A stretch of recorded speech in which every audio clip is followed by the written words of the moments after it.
এখানে 4 ধরনের রাবার আছে। এই 4 ধরনের রাবারের কিন্তু 4 রকম কাজ। নর্মাল রাবার আছে, এটা আমরা সচরাচর সবাই ব্যবহার করে থাকি। এটাকে বলা হয় হচ্ছে ডিটেলিং রাবার। এটা ইলেকট্রিক রাবার।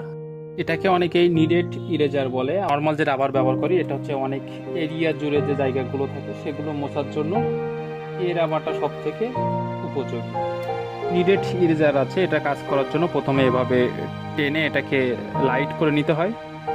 দেন এর মাথাটা একটু এভাবে চাপ দিয়ে লম্বা করে নিতে হয়। এই ছবির মধ্যে আমার এই নাকের এই জায়গাটা একটু লাইট করা প্রয়োজন। সেক্ষেত্রে কি করব, আমরা এইভাবে প্রেসার দিলে এখানে কালারটা কিন্তু হালকা হয়ে যাবে। এবার দেখেন এখানে যেটা আছে এটাকে বলা হচ্ছে ডিটেলিং এরিয়া নিয়ে আসতে হবে। তখন এটা দিয়ে এইগুলো তৈরি করতে হয়। এই যে দেখেন এখানে কিন্তু আমি ওই লাইনগুলো তৈরি করছি।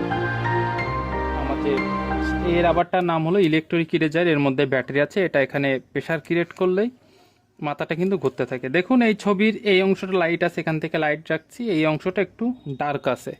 সেক্ষেত্রে কিন্তু আমি এইখানে প্রেসার দিয়ে এটা ধরলে এটা অটোমেটিক ইরিজ করে দিবে। এটা কিন্তু একটা ভীষণ ইম্পর্টেন্ট একটা রাবার, কোনো কষ্ট করা লাগে। এক ধরনের রাবার দেখালাম, এর মধ্যে কোন রাবারটা সব থেকে আপনাদের বেস্ট লেগেছে অবশ্যই কিন্তু কমেন্ট করে জানাবেন।